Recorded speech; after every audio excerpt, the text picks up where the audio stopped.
Magandang buhay. Sa videong ito, magbibigay tayo ng halimbawa kung paano kumuha ng general term of the sequence.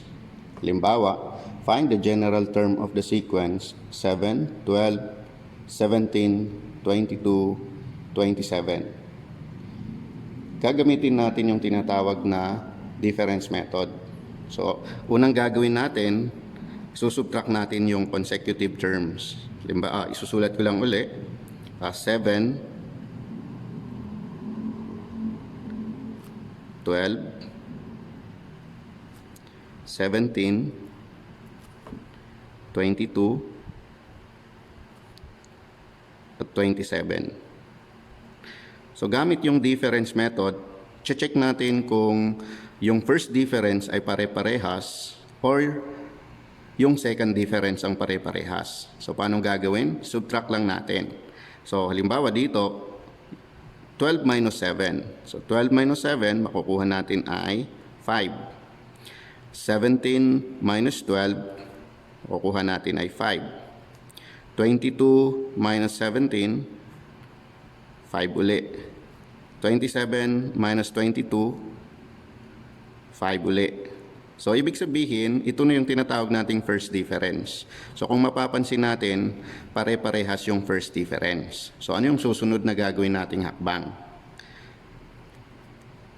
Gagamitin natin yung idea ngayon ng linear. Kung saan, gagamitin natin yung equation na a sub n is equal to xn plus b. So, hahanapin natin yung magiging value ni x at yung magiging value ni b. So, unang gagawin natin ay gagawa tayo ng equation. Dalawang equation. So, paano kukunin yung dalawang equation? So, for equation, so dito, ang ginamit nating variable ay x and b. Ang a sub n, yun yung mga terms doon sa sequence. Yung n naman, yun yung tumutukoy sa domain. So, for example, dito, si 7 ang tawag nating first term. Ibig sabihin, ang n nun ay 1. Si 12 ay second term, ang n nun ay 2. 17 ay third term, ang n niya ay 3.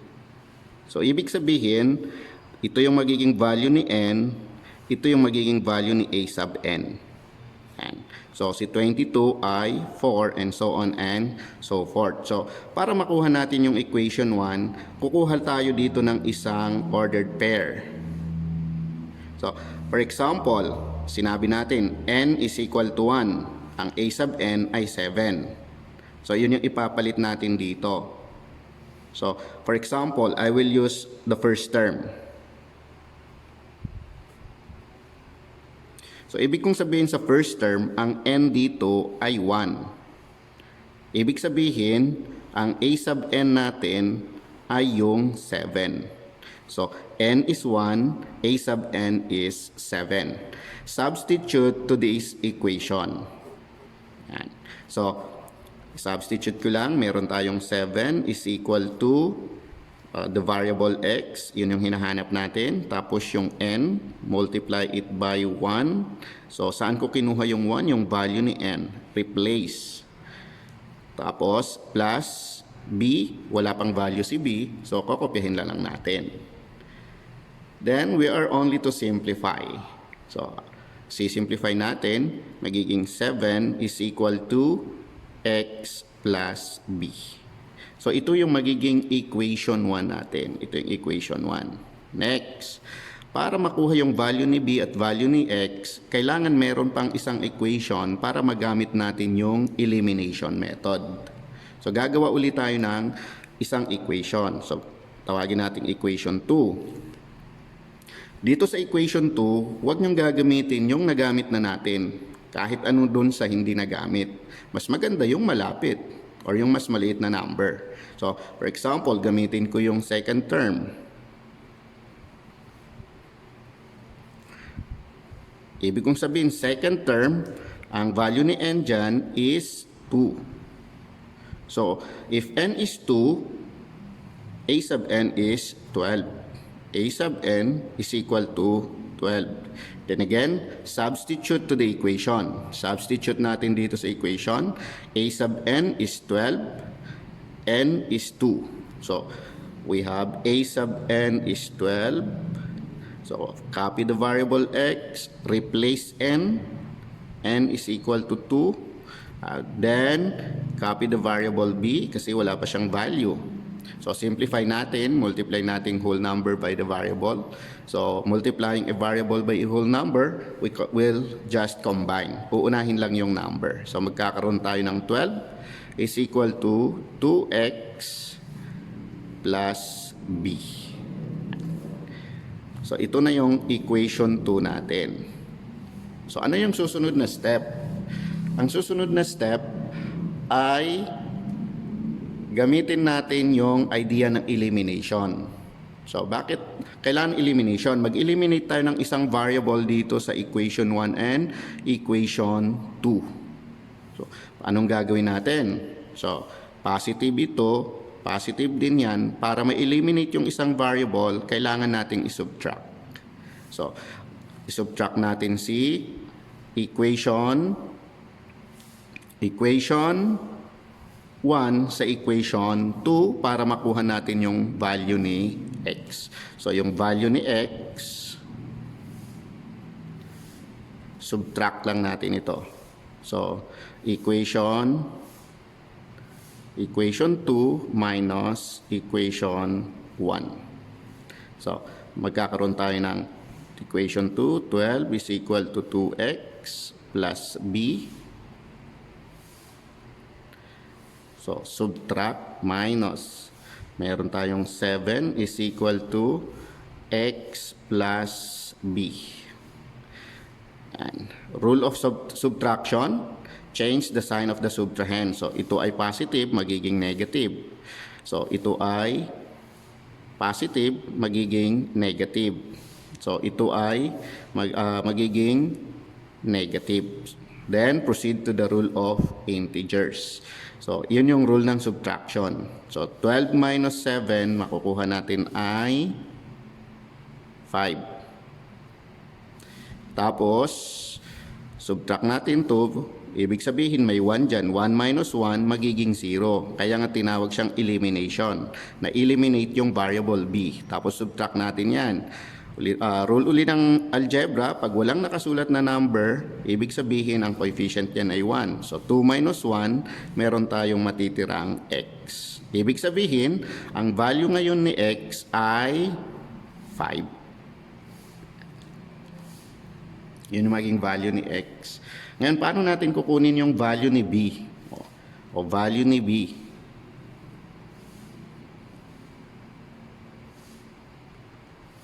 Para makuha natin yung value ng b, yung value ng x na ito, substitute natin sa equation 1. Pwede rin sa equation 2. Nasa sa inyo kung ano yung gusto nyong gamitin. So, dito, ang gagamitin natin yung equation 1. So, substitute natin. So, substitute the value of x to equation 1. So, ano yung equation 1? 7 is equal to x plus b. So, ano yung value ni x ngayon? 5. Substitute lang natin, i-replace natin. So, magiging 5 plus b. Ngayon, para makuha yung value ni b, anong gagamitin natin? Gagamitin natin yung idea ng addition property of equality, or kadalasan na ginagamit lang sa Pilipinas, yung transposition.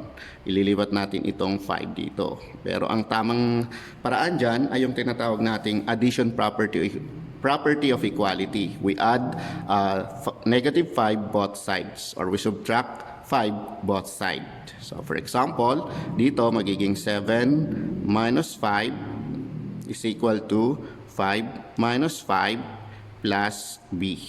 Dito sa Pilipinas, shortcut natin, tinatawag nating transposition. Ta-transpose lang yung 5 pero pinapalitan yung sign. So 5 minus 5 magiging 0, 7 minus 5 magiging 2. That Yun na yung magiging value ni B. So, ibig sabihin, tapos na tayo. Nakuha natin yung value ni X, nakuha natin yung value ni B.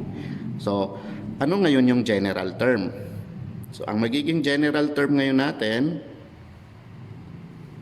general term, substitute ngayon natin yung nakuha nating value ni X at value ni B dito sa ginamit nating equation. So, isa-substitute natin. So, A sub n is equal to, ano yung value ni X? Yun ay 5. Tapos, isulat lang yung variable na n. Plus, ano yung value ni B? Positive 2. So, 2. So, ibig sabihin, ito na ngayon yung tinatawag nating general term. Yan, ito yung general term. Pero, ang pinag-uusapan ay sequence, kaya dapat meron tayong ditong where n is greater than or equal to 1. So, ganun paano kumuha ng general term. Pero merong isang mas madaling paraan. Ano yung isang mas madaling paraan? Halimbawa, yan.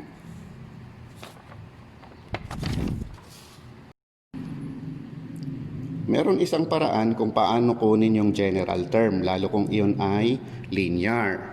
Paano yung gagawin?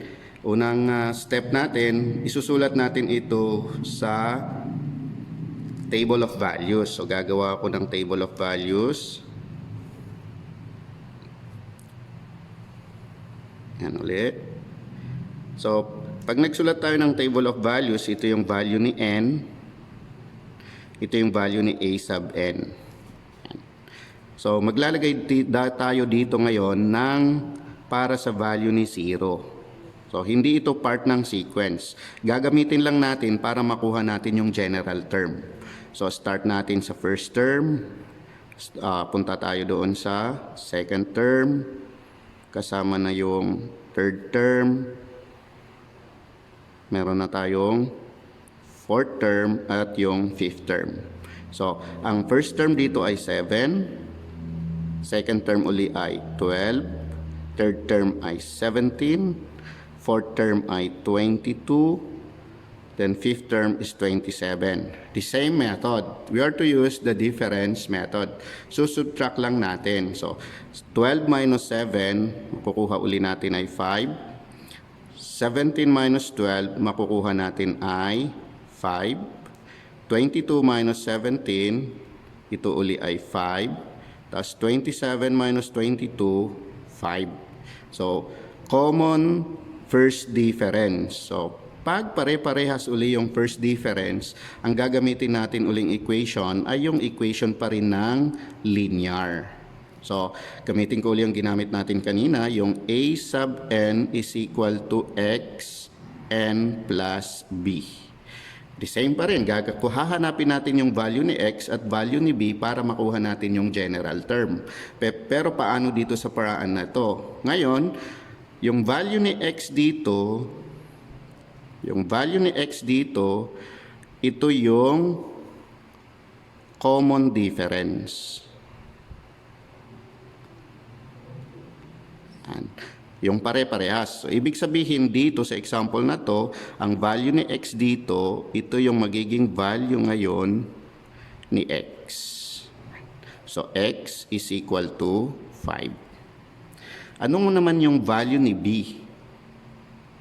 Yung value ni b ay yung value kung saan yung value ni a sub 0. Ibig sabihin, yung a sub 0. So, paano natin makukuha yung value ni a sub 0? So, alam natin na ang common difference ay 5. So, dapat ibig sabihin, ito rin ay 5. So, para makuha natin yung number dito na magiging value ni b, subtract lang natin ito, yung value ni first term at yung common difference. 7 minus 5 para makuha yung 2. So, ang magiging value ni b ay 2. Ngayon, para makuha yung general term, Balik ulit tayo, i-substitute lang yung x at i-substitute yung value ni b. So, a sub n, yung x natin ay 5, kopyahin lang yung n, yung b natin ay 2, kaya plus 2. So, ito ngayon yung magiging general term or equation of the sequence. Okay, another example. Example number 2. Paano ulit natin kunin yung general term? So, check muna natin yung difference, kung first difference or second difference. Pag first common difference, linear ang gagamitin. Pag second common difference, idea of quadratic. So, equation of quadratic ang gagamitin. So, check natin kung pare-parehas yung difference. So, ilagay natin sa table of values. Pwedeng table of values yan.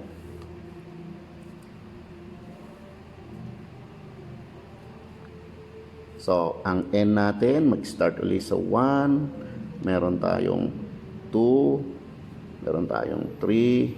Meron tayong 4. At meron tayong 5. Ang first term ay 3. Yan yung value ni a sub n.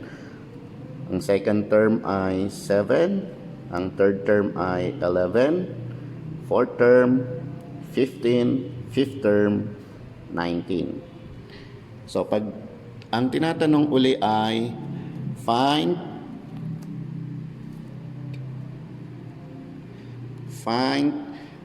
the general term, ang ibig sabihin nun, equation ang hinahanap natin.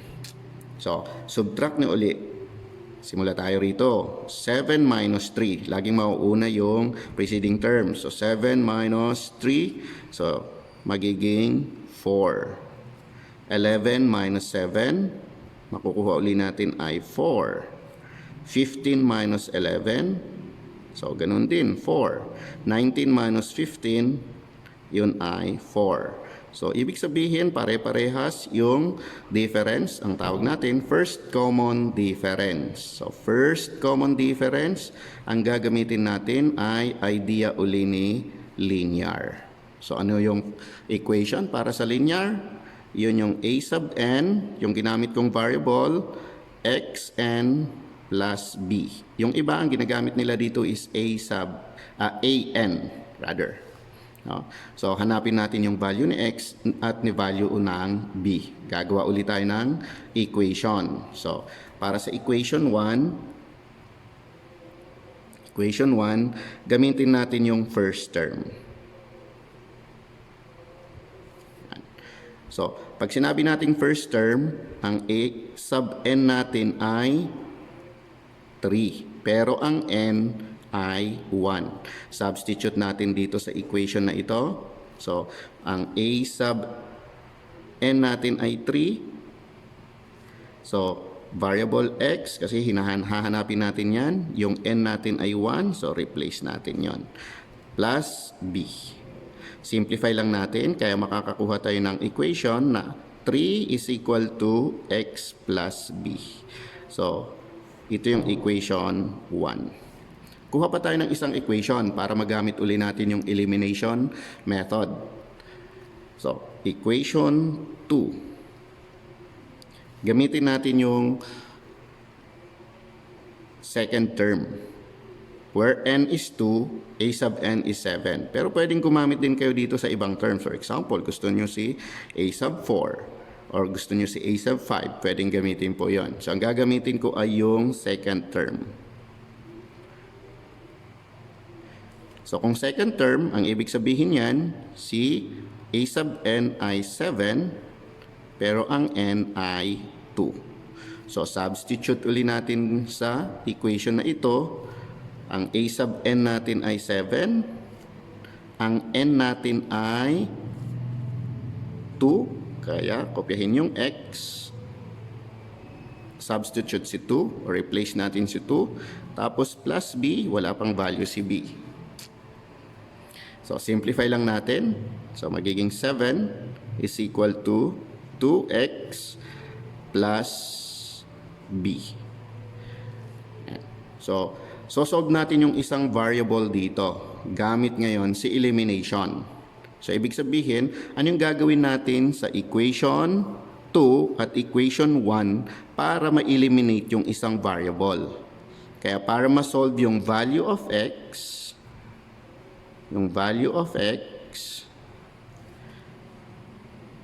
susubtract natin ngayon si equation 1 dito sa equation 2. So, equation 2 minus equation 1. So, ano yung equation 2 natin? 7 is equal to 2x plus b. Anong equation 1 natin? 3 is equal to x plus b.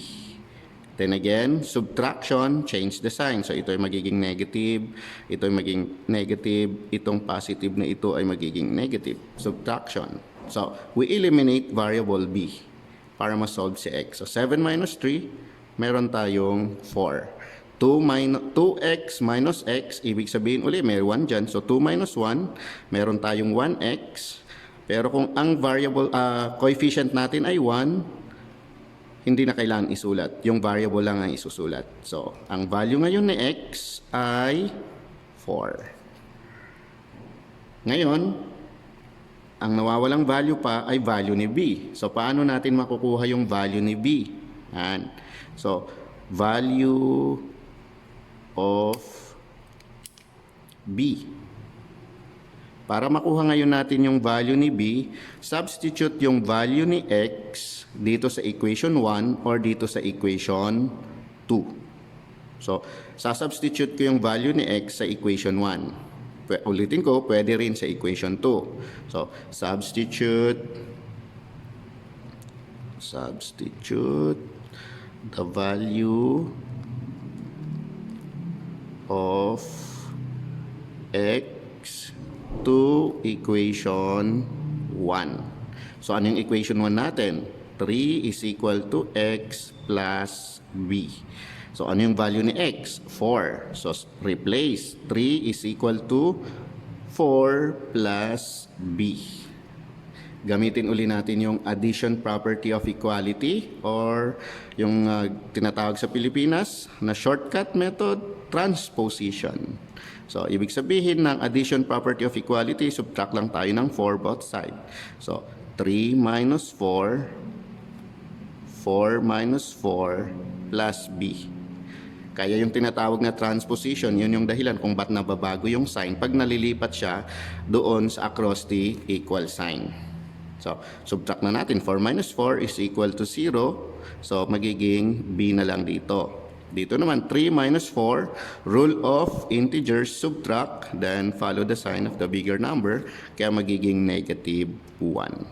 So, nakuha na natin yung value ngayon ni b at yung value ni x. So, para makuha yung general term,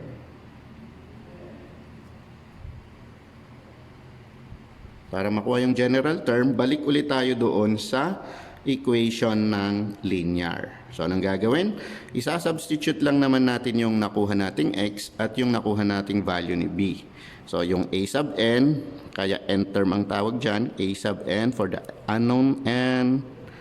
Yan. The general term. So, yung x ay 4. Tapos yung n. Tapos yung b natin ay negative 1. So, hindi na kailangan isulat yung plus. So, sulat lahat natin negative 1. So, ito ngayon yung magiging general term. Paano natin i-check kung tama yung sagot natin? Balik tayo sa evaluation.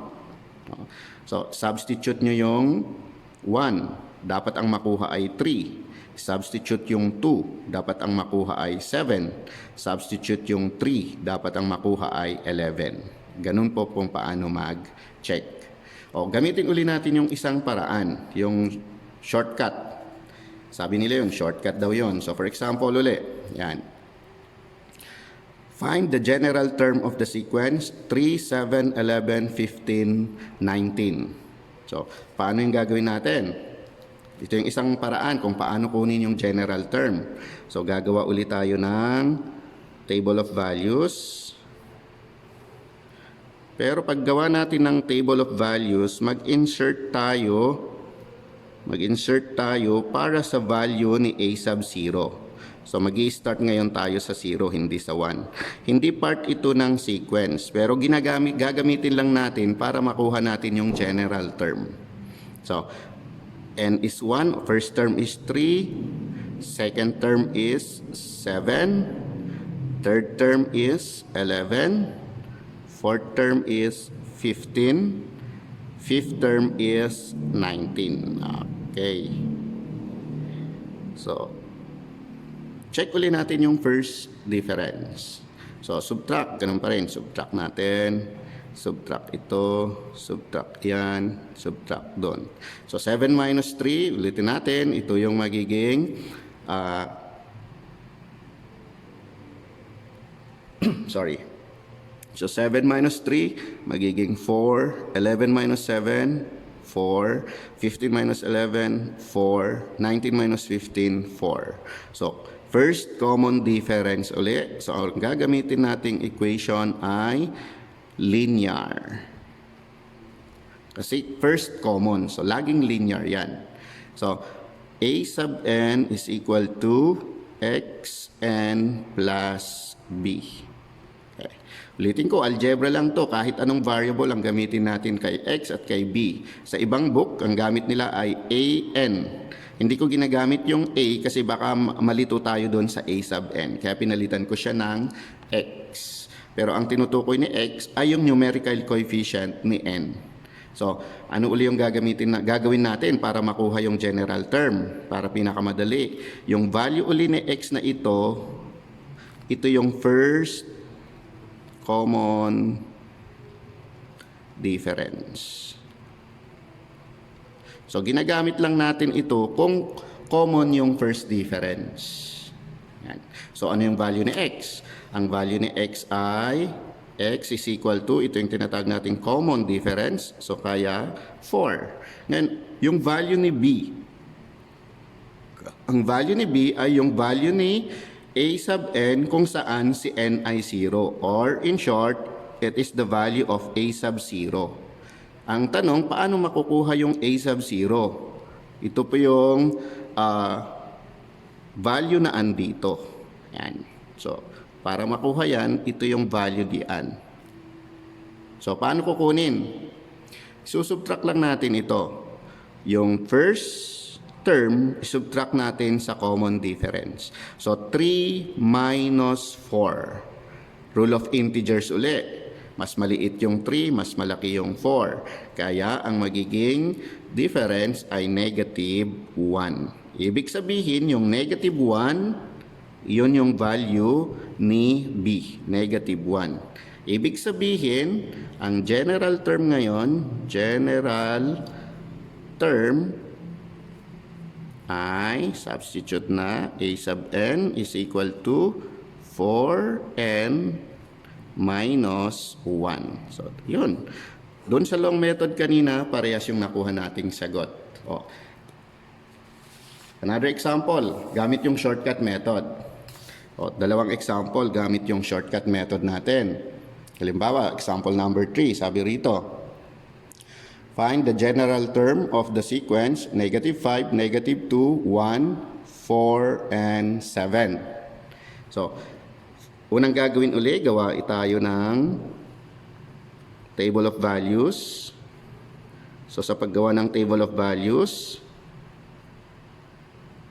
first row natin yung value ni n, value ni a sub n, pero mag-insert tayo para sa value ni 0. Ulitin ko uli, hindi part ng sequence yan, pero gagamitin lang natin para makuha natin yung equation or yung general term. So, first term, negative 5, second term, negative 2, third term, 1, fourth term, 4, then fifth term, 7. So, subtract again.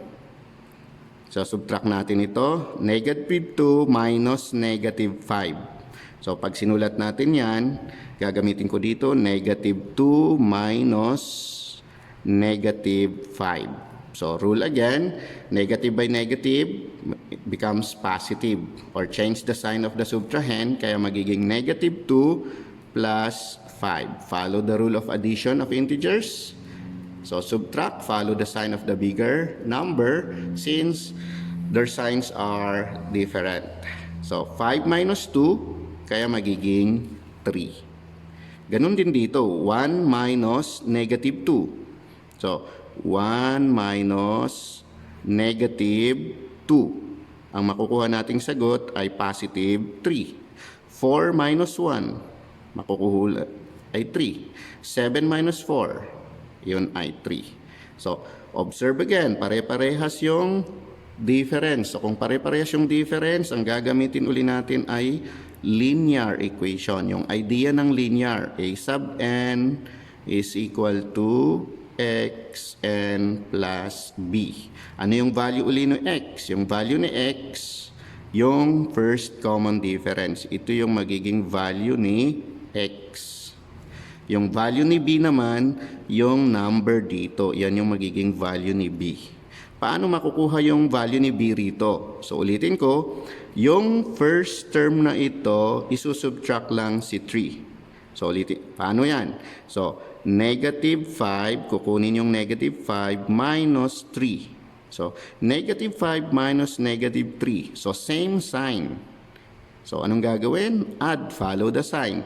Kaya magiging value ni b ay negative 8. Add, follow the sign. Ano yung value ni x? So, yung common number dito. Yung common difference, yun ay 3. So, para makuha uli yung general term, balik lang tayo dito sa equation ng linear, isa-substitute lang natin. A sub n is equal to, ano yung x? 3. Ano yung value ni b? Sorry, ilalagay yung variable na n, huwag kakalimutan. Tapos, ilagay yung negative 8. Ito ngayon yung general term. So, paano uli malalaman kung tama yung sagot? I-substitute nyo uli yung 1, dapat makukuha negative 5. I-substitute yung 2, dapat makukuha nyo ay negative 2. And so on and so forth. Okay, another example. Example number 4. And so, para makuha natin yung general term dito, gawa uli ng table of values.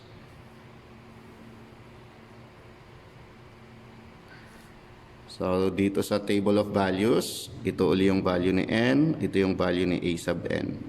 Maglalagay tayo o mag-insert tayo para kay 0. So, ito yung 1, 2, 3, 4. Hindi umabot kay 5. Okay lang. So, ang first term natin ay 10, second term ay 4, third term ay negative 2, then fourth term ay negative 8. So, sasama natin kasi given na yung 5. So, fifth term,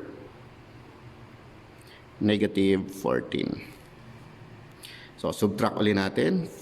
4 minus 10. 4 minus 10. So, ibig sabihin ulit, different sign, subtract, follow the sign of the bigger number, kaya magiging negative 6. So, meron tayong negative 6.